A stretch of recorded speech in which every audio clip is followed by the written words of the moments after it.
Baik, insya Allah seperti kita ketahui kita akan membahas tentang move on. Di mana mungkin pribadi kita masing-masing, anak pribadi, teman-teman di sini mempunyai problematika masing-masing yang selama ini mungkin tidak bisa keluar dari circle-circle-nya atau pikiran-pikirannya. Insya Allah kita akan ngebahas tentang move on. Dan ini sifatnya mungkin talk show lebih santai untuk banyak diskusi kita. Iya. Bebas lah. Bebas saja. Oke, teman-teman juga mungkin nanti ada kesempatan ingin diskusi, silakan nanti bisa berdiskusi kepada Ustadz. Dan waktu dan tempat kami persilakan kepada Ustadz. Assalamualaikum warahmatullahi wabarakatuh. Bismillahirrahmanirrahim. Alhamdulillahirabbil alamin. Wa bihi nasta'in ala umuri dunya waddin. Wassalatu wassalamu ala asyrafil anbiya wal mursalin wa ala alihi wa sahbihi wa man sara ala nahjihi bi ihsanin ila yaumidin wa ba'd. Allahumma inna nas'aluka ilman nafi'a wa na'udzubika min ilmin la yanfa'. Allahumma 'allimna ma yanfa'una wanfa'na bima 'allamtana. Allahumma aslih lana umurana kullaha wa aslih wulata umurina wa aslih umura sya'bina ya rabbal alamin. Alhamdulillah kita panjatkan puji dan syukur kita kepada Allah Subhanahu wa taala atas segala nikmat dan karunia Allah berikan kepada kita. Sebagaimana salawat dan salam semoga tercurah kepada Rasulullah alaihi salatu wassalam beserta para keluarga, para sahabat dan orang-orang yang istiqomah berjalan di bawah naungan sunnah beliau sampai hari kiamat kelak. Dan kita meminta kepada Allah Subhanahu wa taala dengan nama-nama yang husna dan sifat-sifat yang maha mulia, Allah berikan kita ilmu yang bermanfaat, Allah lindungi kita dari ilmu yang tidak bermanfaat, kita mendapatkan hikmah dari majelis ini, dan Allah perbaiki urusan kita, urusan pemimpin-pemimpin kita, urusan bangsa dan rakyat kita, amin ya rabbal alamin. Dan semoga Allah jaga bangsa ini dari segala keburukan dan makar, amin ya rabbal alamin. Materi kita yang diamanati kepada kami adalah tentang move on, tentang kegagalan. Dan saya sudah 5 menit berdiri di hadapan antum semua, atau duduk ya di hadapan antum semua, dan kesimpulan saya temanya cocok dengan wajah-wajah antum. Ini wajah-wajah orang gagal.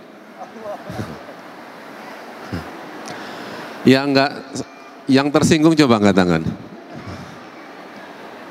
Yang angkat tangan semakin menjelaskan bahwa dia gagal mengontrol diri. Dan gak usah khawatir, karena yang bicara pun juga muka orang gagal. Dan gagal tidak bisa dipisahkan dalam kehidupan sehari-hari. Tapi antum terima gak sih dikatakan wajah orang yang banyak mengalami kegagalan hidup? Enggak? Hah? Yang gak terima coba angkat tangan. Yang gak terima. Saya mau tanya, siapa yang tidak pernah gagal ketika belajar bahasa Indonesia? Ketika belajar mother tongue, bahasa ibunya gak pernah gagal. Begitu lahir langsung cium tangan, terima kasih Bu, gitu. Gak ada. Kita gagal puluhan kali, bahkan ratusan dan ribuan kali dalam mempelajari bahasa ibu kita. Yang gak pernah gagal ketika berjalan, ada.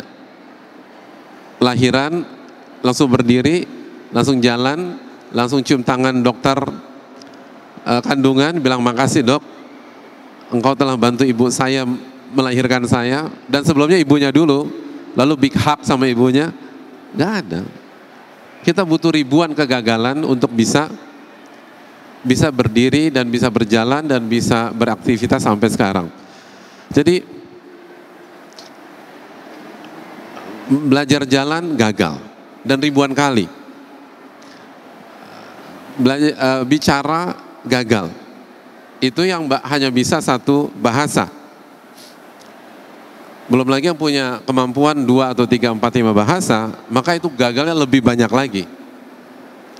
Jadi kegagalan adalah bagian dari kehidupan yang tidak pernah kita isukan sebenarnya. Ya nggak sih? Nggak ada di antara kita di sini yang mukanya 100% sukses tuh nggak ada, gitu loh.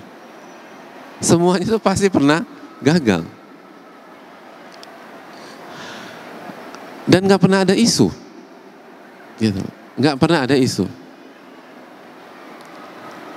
Setuju nggak hadirin sekalian? Yang kena mental illness karena gagal jalan siapa angkat tangan? Yang bilang ke nyokapnya atau ibunya, makanya aku butuh ke psikolog deh, gitu. Nggak ada. Atau kayaknya aku perlu ketemu ustadz deh.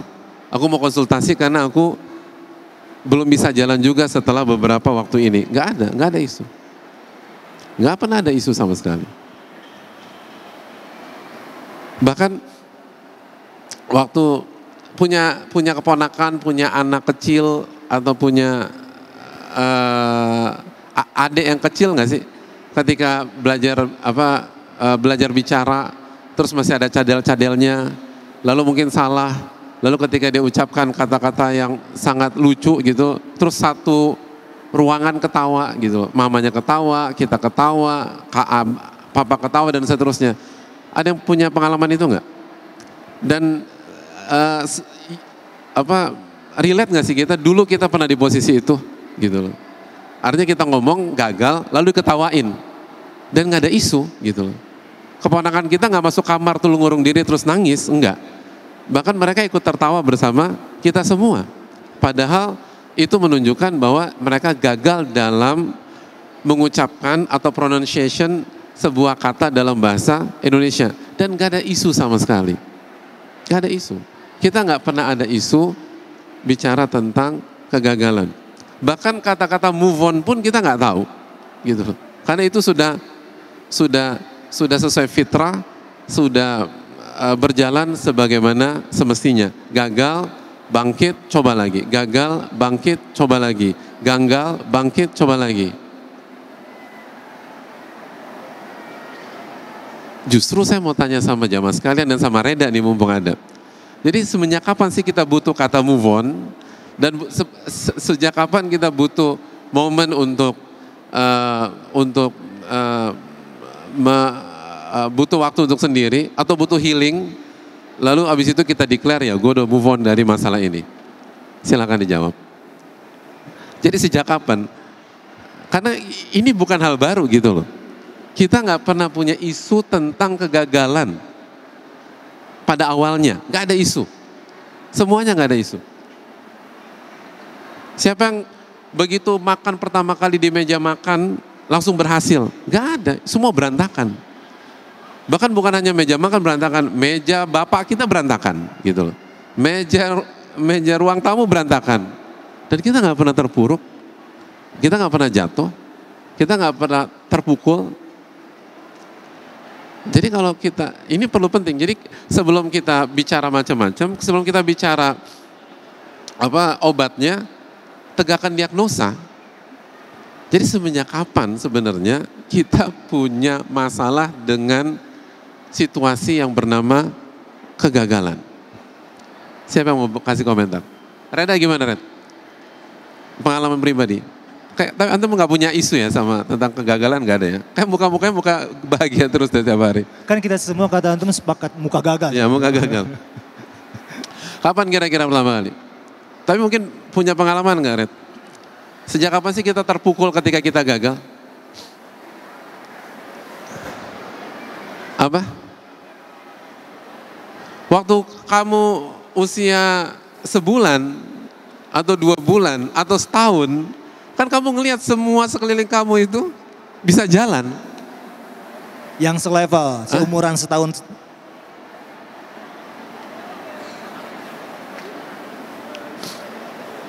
Yakin? Nggak pernah ngumpul sama keponakan-keponakan yang satu angkatan? Apa? Enggak. Bukan karena itu.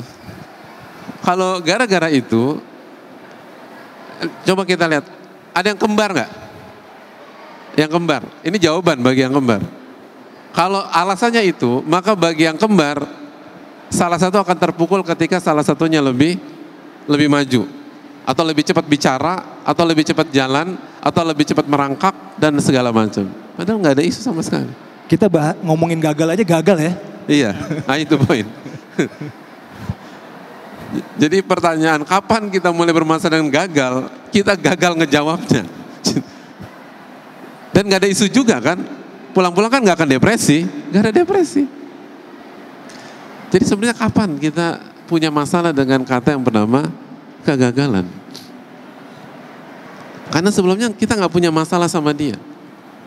Bahkan sebelumnya, dia adalah bagian dari proses kesuksesan kita. Karena kita nggak akan mungkin bisa jalan kecuali mengalami ribuan kegagalan. Dan kita nggak akan bisa berbicara bahasa Indonesia atau mother tongue atau bahasa ibu yang lancar kecuali ribuan kegagalan, bahkan ratusan ribu kegagalan. Jadi bukan hanya kita nggak punya problem dengan dia, tapi selama ini atau di awal-awal perjalanan hidup kita, kegagalan adalah unsur yang tidak bisa dipisahkan dan kita butuhkan, kita butuhkan untuk bisa berhasil dalam sebuah skill.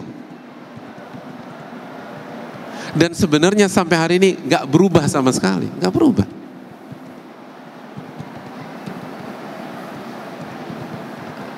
Siapa yang sudah alih hobi jadi terpedal-pedalnya di sini? Saya lihat ada lawan pedal. Langsung jago? Enggak. Kapan kita jago? Setelah kita punya salah satu unsur yang namanya gagal. Gagal servis, gagal mukul dan seterusnya. Lalu coba lagi, lalu jago pedal. Enggak ada isu sama sekali. Jadi pertanyaannya simple. Jadi semenjak kapan kita punya masalah dengan kata yang bernama kegagalan?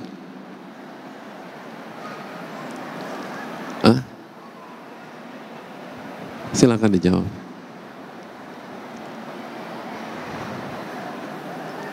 Ada yang mau menjawab? Tapi kalau saya salah tolong direkoreksi ya. Tadi kita sepakat, muka gagal kita sepakat. Belajar jalan gagal ribuan bahkan ratusan ribu kali kita sepakat. Belajar bicara atau proses bicara kita gagal ratusan ribu kali kita sepakat. Dan kita sepakat kita nggak stres, kita nggak terpuruk, kita nggak butuh healing, nggak ada bayi minta ke Jepang atau ke Korea atau ke Kapadokia untuk healing karena dia gagal dalam beberapa kali proses bicara, nggak, no issue. Tapi kenapa ketika kita sudah dewasa hanya satu kali gagal, lalu kita terpuruk, baru lahirlah kata dengan nama move on. Dulu kita nggak ada move on, karena semua mengalir begitu aja. Oke, ada yang mau bicara? Ada? Oke. Apa? Takut apa? Tanggung jawab dan konsekuensi. Benar kita. Tanggung jawab dan konsekuensi.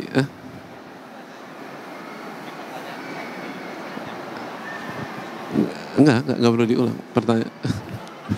Apa gagal paham? Dikit.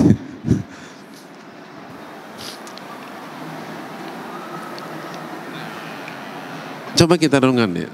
Salah satu alasannya ketika kita telah terkontaminasi dengan hubud dunia. Hubud dunia. Karena kata Ibnul Qayyim, sumber dari kesedihan, keresahan, kegalauan adalah hubud dunia. Ketika kita gagal dalam berjalan, siapa yang hubud dunia? Gak ada. Bukan karena hadirin merekomendasi diri sendiri, tapi Nabi SAW bersabda, kullu mauludin yuladu alal fitrah.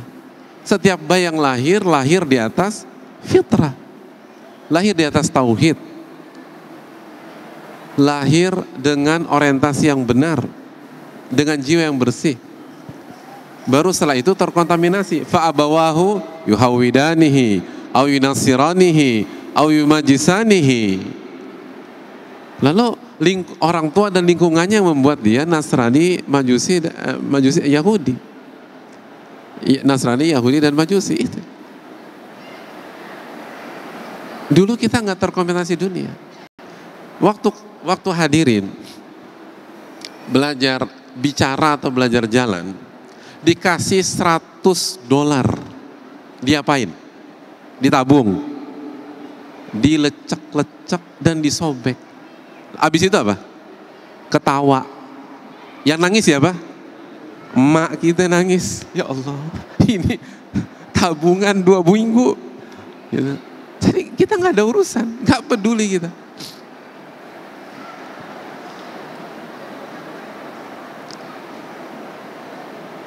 Pada saat kita belajar jalan atau belajar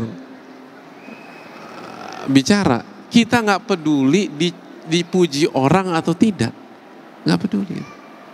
Kenapa?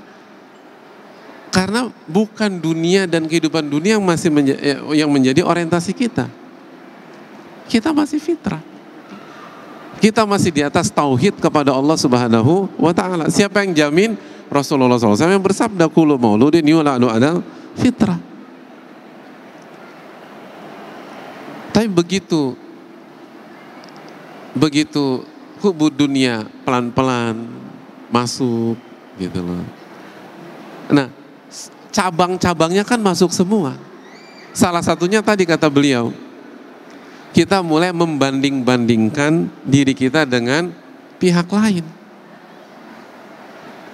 Komparasi atau membanding-bandingkan itu kan bukan core masalah, bukan core problem, bukan inti masalah. Karena kalau hadirin benar-benar atau bukan hadirin kita semua ya, apalagi yang bicara, kalau kita benar-benar mentauhidkan Allah, walaupun kita hidup di tengah-tengah kompetitor kita, kan nggak ada urusan sama mereka. Wong kita meninggal sendiri-sendiri, dan kita dibangkitkan di hari kiamat sendiri-sendiri, dan kita dihisap sendiri-sendiri. Likulli mri'in minhum yawma idzin sya'nu yughni. Allah berfirman surat Abasa, dan setiap orang akan urus urusannya sendiri-sendiri. Kan? Orang yang ahli akhirat, yang orientasinya mencari wajah Allah Subhanahu wa taala, dan orientasinya menuju kampung akhirat, nggak ada isu, walaupun dibandingkan, walaupun dikomparasikan, walaupun dikatakan dia lebih baik daripada kamu, dia lebih hebat daripada kamu, nggak ada isu. Karena tujuan kita bukan untuk cari panggung dunia, bukan mencari validasi dunia, bukan mencari reward dan komplement dari ahli dunia. Makanya ulama mengatakan tentang orang yang ikhlas itu yastawi indahul al-madahu wadh-dham. Orang yang baginya nggak ada bedanya antara dipuji dan dicela. Itu hal penting.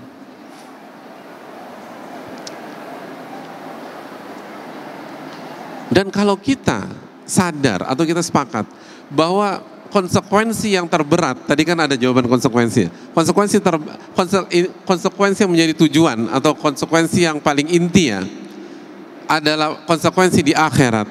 Dan tanggung jawab yang merupakan tanggung jawab yang sejati adalah tanggung jawab akhirat. Maka kita nggak akan terpuruk, karena setiap kegagalan pasti ada solusi dari Allah Subhanahu wa taala. Allah berfirman dalam surat Az-Zumar, la taqnatu min rahmatillah, jangan pernah putus asa dari rahmat Allah. Innallaha yaghfiru dzunuba jami'a. Allah mengampuni dosa-dosa Anda semua selama Anda bertaubat. Semua yang membuat kita terpukul dan kita berpikir kayaknya gue butuh move on dengan interpretasi pada hari ini, kan ketika kita merasa pintu sudah tertutup dan kita harus buka lembaran baru. Sedangkan konsep akhirat, begitu Anda melakukan kesalahan sefatal apapun, pintu Allah nggak pernah tertutup. kecuali nyawa sudah ada di kerongkongan atau matahari terbit dari barat. Maka selama itulah ada harapan, dan kita nggak akan terpukul dengan kegagalan, karena di setiap kegagalan selalu ada harapan. Dan itulah indahnya ahli tauhid. Setiap ada kegagalan, di waktu itu yang ada harapan. Di situ, di mana ada kesulitan, di situ ada kemudahan. Inna ma'al usri yusra, fa inna ma'al usri yusra. Dengan bersama satu kesulitan ada lebih dari satu kemudahan. Bersama satu kesulitan ada lebih dari satu kemudahan. Maka kita nggak akan masuk ke dalam lingkaran syaitan yang dikhawatirkan pada hari ini. Jadi sekali lagi, ternyata yang menjadi masalah adalah disorientasi hidup. Yang awalnya kita harusnya mentauhidkan Allah Subhanahu wa taala dan menjadi akhirat sebagai tujuan, lalu bergeser menjadi ahli dunia dan dunia menjadi tujuan kita, atau kalaupun belum sampai stadium seperti itu, tapi virus-virus itu sudah masuk ke dalam hati kita. Maka yang terjadi, kita akan rapuh, kita akan lemah, dan kita akan fragile, dan gampang sekali terpukul karena sebuah kegagalan. Makanya ketika Allah Subhanahu wa taala berfirman tentang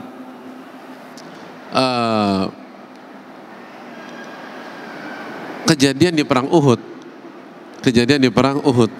ya ketika kemenangan udah di depan mata, ternyata gagal diraih, itu kan gemesin banget gitu loh. Itu kemenangan benar-benar di depan mata, dan itu karena kesalahan internal, bukan kesalahan Nabi SAW, tapi kesalahan atau miss dari pasukan pemanah.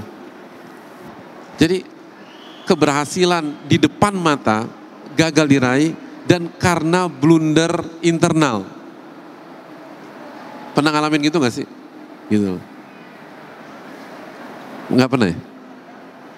Ngincer akhwat tinggal selangkah lagi gitu loh.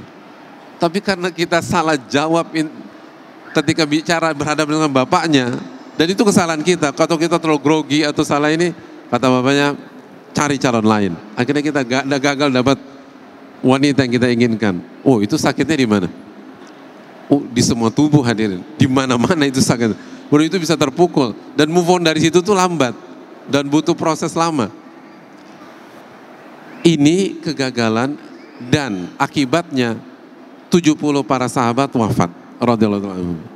Dan kemenangan gagal diraih. Lalu kasih angin ke orang musyrik. Peta jadi tidak seideal sebelumnya. Apa firman Allah tentang perang ini? Allah, di antara firman Allah tentang perang ini, Allah firmankan dalam surat Ali Imran ayat 140. Kata Allah Subhanahu wa taala apa?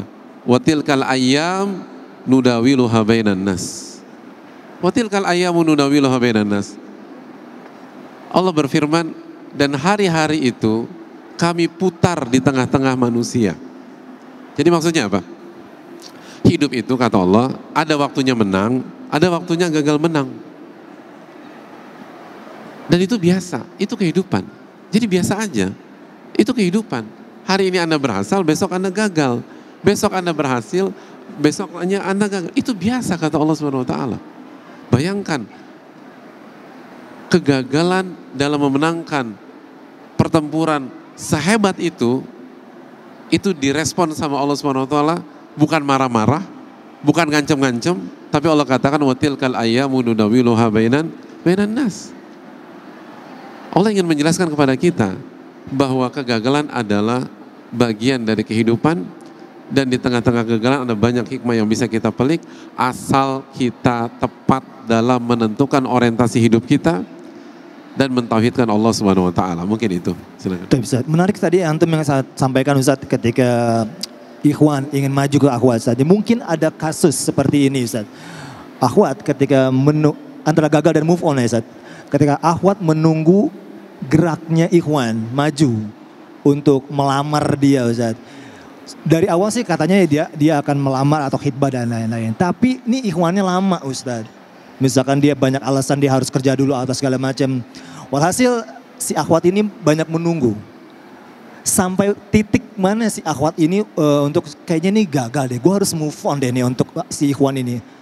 Titik mana saat untuk dia gagal itu kan bisa dibilang mungkin sesuatu yang kita tidak tujuannya yang kita inginkan tapi tidak tercapai. Mungkin salah satu gagal seperti itu saat.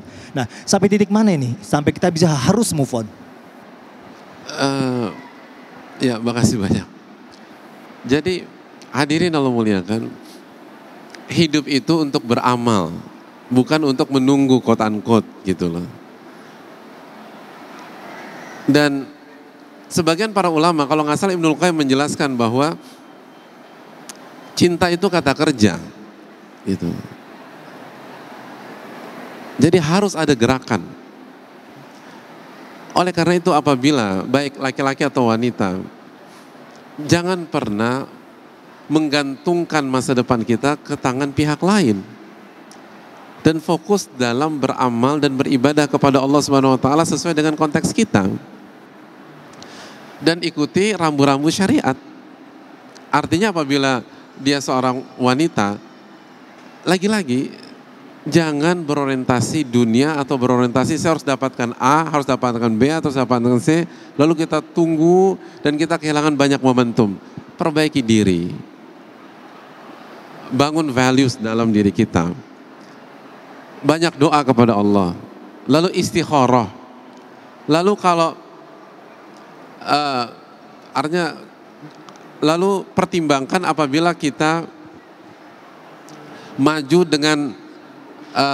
dengan konteks yang tepat gitu. Sebagian ulama mengatakan apabila wanita ingin maju maka harus ada beberapa hal yang diperhatikan. Yang pertama jangan sampai salah. Jangan sampai salah menentukan. Kenapa? Karena resikonya terlalu besar, apalagi kalau wanitanya menyampaikan.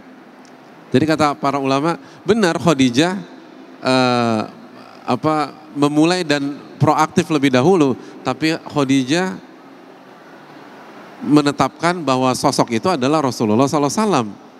Itu pelajaran bagi kita. Apabila wanita pada hari ini ingin mengikuti jejak Khadijah, maka pastikan bahwa sosok ini sosok yang spesial. Lalu yang kedua, gunakan cara yang tidak melanggar syariat dengan cara yang baik atau melalui seseorang dan lain sebagainya. Dan kalau itu sudah dikemukakan, tetap nggak ada jawaban, maka yakinlah bahwa yang kasih jodoh adalah Allah Subhanahu Wa Taala dan nggak perlu menunggu orang seperti itu. Tidak harus. Karena sekali apabila perhatian kita terfokus pada manusia, maka semua berantakan. Semua berantakan. Dan seringkali banyak kasus seperti ini, akhirnya kehilangan waktu dan momentum untuk memperbaiki diri, memperbaiki ketakwaan, memperbaiki keimanan, dan akhirnya dia tidak mendapatkan pasangan yang ideal. Maka yakinlah, khususnya bagi wanita ya, sekali lagi, kalau kita jadi mutiara, maka akan ada sosok yang menyelam ke dasar laut untuk mendapatkan kita. Tapi kalau kita sampah plastik, Masya Allah. Itu ngambang di permukaan laut pun nggak ada yang ngambil. Ajib, gitu Masya loh. Allah. Jadi jadilah mutiara gitu loh. Jangan sibuk dengan gimmick, jangan sibuk dengan mengobral diri dan lain sebagainya.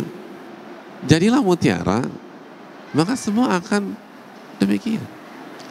Emas itu walaupun ada di Papua, itu bule datang ke sana gitu. Asal emas gitu loh. Tapi kalau kantong kresek di Jakarta nggak ada yang mau ngambil.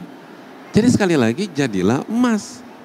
Otomatis kalau kita punya kualitas, maka orang-orang yang bagus atau orang-orang yang berkualitas akan datang pada kita. Karena kan begini loh, hidup itu kan ironinya adalah kayak misalnya di dunia bisnis lah, di dunia bisnis. Ketika para pengusaha atau pemilik usaha UMKM ditanya, apa masalah terbesar yang mereka hadapi? Salah satu jawaban mereka apa? SDM, employees dan seterusnya. Lalu nanti ditanya fresh graduated, masalah terbesar kalian tuh apa sih? Jawabannya lapangan pekerjaan. Jadi hidup tuh demikian. Hidup tuh demikian. Tapi kalau kita telusuri, yang dimaksud oleh pengusaha itu apa sih? Apakah sekedar orang gitu loh? Enggak kan. Yang dimaksud kesulitan mencari SDM yang berkualitas gitu. Artinya bahwa setiap orang yang berkualitas pasti ada demand. Selalu demikian. Nggak usah khawatir. Itu udah sunnatullah. Kalau Anda berkualitas, pasti ada demand. Tapi kalau Anda nggak berkualitas, market yang dianggap demand ternyata nggak memilih Anda. Maka jadilah sosok yang berkualitas. Wallahu ta'ala. Tuh, jadi teman-teman jadi penyelam mutiara ya di sini ya. Mutiaranya banyak di belakang insya Allah. Ustaz, mungkin waktu juga kurang lebih 15 menit lagi kita siap-siap untuk maghrib. Satu pertanyaan Ustaz, bagi teman-teman kita, nasihat bagi kita semua termasuk saya pribadi sangat membutuhkan nasihat ini. Teman-teman yang hijrah yang mungkin khawatir dengan dosa yang terus kita lakukan Ustaz. Khawatir hijrah yang gagal Ustaz. Kita ketahui, kita sadar bahwa kulubani ada khotok, kita pasti melakukan kesalahan. Berusaha bertobat, gagal lagi. Tolong nasihatnya Ustaz. Ya, terima kasih atas pertanyaan. Yang pertama, teman-teman yang Allah muliakan, jujur kepada Allah. Intas dukillah yasduka. Jika Anda jujur kepada Allah, Allah akan wujudkan cita-cita Anda. Itu sabda Rasulullah SAW. Dan jujur kepada Allah dijelaskan para ulama bermakna 3 hal. Yang pertama, lillah, karena Allah. Jadi usahakan kalau melakukan sesuatu itu ikhlas kepada Allah Subhanahu wa taala. Lalu yang kedua, billah. Setiap melakukan sesuatu minta tolong dulu kepada Allah. Lalu yang ketiga, fillah. Berusaha on track, berusaha di atas agama Allah Subhanahu wa taala, do's and don'ts-nya diperhatikan. Berusaha. Begitu ada kesalahan, istighfar, tobat. Ada kesalahan, istighfar, tobat, dan begitu seterusnya. Tapi berusaha jujur dulu lah. Berusaha jujur. Itu yang pertama. Yang kedua, jadilah pelari maraton gitu loh. Jadilah pelari maraton. Jangan jadi sprinter. Jangan jadi sprinter. Kalau kita jadi sprinter, kita akan kehabisan nafas. Jadi jadilah pelari maraton kalau kita ingin istiqomah. Karena istiqomah adalah jalan yang panjang. Jalan yang panjang dan butuh waktu dan butuh energi dan butuh tenaga ekstra. Jadi bertahap. Apa susahnya Allah Subhanahu wa taala menurunkan 30 juz di Gua Hiro? Kan gampang. Allah ala kulli syai'in qadir. Allah Maha mampu melakukan segala sesuatu. Tapi kenapa hanya 5 ayat? Jadi bukan satu surat Al-Alaq, hanya 5 ayat. Iqra bismi rabbikal ladzi khalaq dan seterusnya. Itu kan pesan bagi kita bahwa semua butuh bertahap, semua butuh waktu, gitu. Semua butuh waktu. Nggak bisa merubah telapak tangan. Sebagian pihak, kenapa mereka gagal istiqomah? Karena mereka memaksakan diri dan ingin terburu-buru dan tergesa-gesa. Padahal sekali lagi Allah Subhanahu wa taala ketika merespon nyinyiran orang-orang kafir dalam surat Al-Furqan ayat 32, ketika orang-orang kafir mengatakan waqala alladzina kafaru laula nuzzila alaihil qur'anu jumlatan wahidah. Berkata orang-orang kafir, kenapa Al-Quran gak turun sekali aja sebanyak 30 juz? Kenapa kok satu-satu, lalu ada kejadian turun ayat, ada kejadian turun ayat? Kenapa gak semuanya aja? Apa kata Allah Subhanahu wa taala? Kadzalika linutsabbita bihi fuadak. Dan beginilah cara kami membuat hati engkau kokoh, wahai Muhammad. Jadi beginilah cara kami mengokohkan hatimu. Waratalnahu tartila, dan kami baca Al-Quran dengan pelan-pelan dan tumanina. Jadi sekali lagi, mengokohkan hati itu butuh waktu. Mengokohkan hati agar hati kita solid dalam menghadapi ujian, masalah, itu butuh waktu. Itu yang dikatakan oleh Allah Subhanahu wa taala. Makanya turun berangsur-angsur. Itu hal penting. Lalu yang ketiga, lagi-lagi kita butuh teman dan lingkungan. Lingkungan itu penting. Teman penting, sahabat itu penting. Jangan sendirian gitu loh. Jangan sendirian. sunnah pada saat safar saja itu jangan sendirian. Padahal safar cuma beberapa, safar mungkin 1 hari atau 2 hari atau 3 hari atau 4 hari. Itu sunnahnya, Anda jangan pergi sendirian. Bagaimana dengan perjalanan hidup yang masih panjang? Dengan prediksi kita ya, kecuali Allah takdirkan lain. Butuh teman yang soleh dan soleha. Kata para ulama, almaru ibnu bi'ati, seseorang itu anak dari lingkungannya. Seseorang itu anak dari lingkungannya. Dan Nabi SAW bersabda, almaru ala dini khalili, seseorang itu di atas agama sahabatnya. Dan lihat bagaimana Nabi SAW membangun lingkungan yang kondusif, yang sehat di kota Madinah. Masalah lingkungan dan masalah persahabatan dan pertemanan itu baik. Dan semampu kita gitu loh. Kalau kita baru bisa dapat sahabat soleh 1 orang aja. Kalau kita bisa dapat 2, 2. Kalau dapat 3, 3. Dan ini kaidah sosial gitu loh. Kaidah sosial itu demikian. Makanya kan dalam salah satu kaidah sosial kan ada istilah it takes a village to raise a child. Anda butuh 1 kampung untuk mencetak anak yang hebat gitu loh. Untuk mencetak anak yang hebat, nggak cukup hanya punya dua orang tua yang hebat. Karena kalau 2 orang tua jago nih, tapi cuma punya anak 1 tunggal, dia nggak akan pernah belajar jadi kakak, gitu. Dia nggak akan pernah belajar jadi adik yang baik. Dia nggak akan pernah belajar jadi teman. Dia nggak akan pernah belajar ngadepin orang zolim. Gimana biar anak kita solid? Butuh 1 kampung untuk buat dia solid. Jadi sekali lagi pentingnya punya persahabatan yang soleh, punya teman-teman yang soleh, atau bagi akhwat yang soleh untuk membangun hal ini. Dan yang terakhir sekali lagi, terus banyak doa kepada Allah, minta pertolongan kepada Allah, jangan ngandelin diri sendiri. Kita ini lemah, wa khuliqal insanu dha'ifa, manusia itu lemah. Bayangkan sore ini kita belajar bahwa sesuatu yang tidak pernah jadi isu bagi diri kita pada saat kita kecil, sekarang jadi isu besar. Padahal seharusnya kebalik dong. Karena pada saat kita kecil, knowledge kita nggak seluas sekarang, pengalaman hidup kita nggak seluas sekarang, pergaulan kita nggak seluas sekarang, gitu loh. Gitu. Rekening kita nggak sebanyak sekarang. Tapi kenapa bisa berubah? Itu menunjukkan manusia itu lemah. Kalau kita nggak benar-benar minta tolong sama Allah Subhanahu Wa Taala, maka kita akan terpukul, kita akan terpuruk. Padahal secara logika sederhana, harusnya kalau waktu kecil kita solid dalam menghadapi kegagalan, harusnya sekarang lebih solid. Kenapa? Pengalaman saya lebih banyak. Kenapa? Karena dulu saya nggak kenal A, kenal B, sekarang saya kenal banyak orang. Dulu saya nggak punya pengetahuan, saya punya pengetahuan. Dulu saya nggak punya gelar, sekarang saya punya gelar. Tapi ternyata nggak seperti itu. Jadi ini tentang hati dan ini tentang jiwa. Dan bicara hati dan jiwa, gak akan berhasil kalau tidak ditolong oleh Allah Subhanahu Wa Taala. Itu hal yang penting. Kata Syekh Abdul Razak hafizahullah taala, bicara jiwa gak akan pernah bisa kecuali ditolong oleh Allah Subhanahu Wa Taala. Gak akan pernah bisa. Jiwa itu gak bisa kita kontrol. Jiwa itu hanya bisa dikontrol oleh Allah Subhanahu Wa Taala. Ya muqallibal inna quluba bani adam baina isba'i min asma'ir rahman yuqallibu kaifa sya'. Bahwa hati seluruh manusia ada di antara 2 jemari Allah. Allah bolak-balikan sesuai dengan apa yang Allah kehendaki.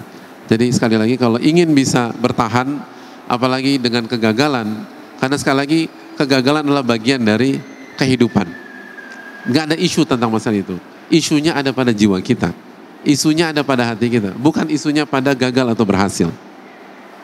Bahkan bisa jadi kegagalan lebih penting dalam kehidupan kita ke depan dibanding kalau kita berhasil pada hari ini. Gitu. Itu hal yang perlu kita camkan. Ka'ab bin Malik, hadirin Allah mulia, Ka'ab bin Malik itu menjadi buah bibir, menjadi inspirasi besar, dan sampai dimasukkan oleh Allah Subhanahu Wa Taala di dalam Al-Quran. Dalam surat apa? Dalam surat At-Taubah ayat 118.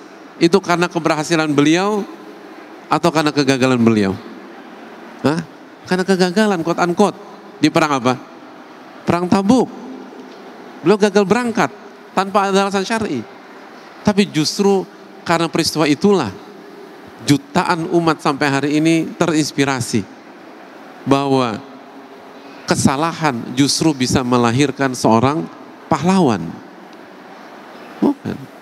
Jadi sekali lagi itu pelajaran. Jadi beliau disebutkan oleh Allah dalam Al-Quran, walaupun bukan dengan nama ya. Allah kata wa'ala thalathati, wa'ala thalatha, dan bagi 3 orang. Siapa? Ka'ab, Hilal, sama Murarah. Itu semuanya gagal berangkat. Dan karena kesalahan, bukan karena nggak punya uang, karena kesalahan. Tapi justru difirmankan dalam Al-Quran, dan ayat ini menginspirasi miliaran orang. Itu menunjukkan bahwa kegagalan kalau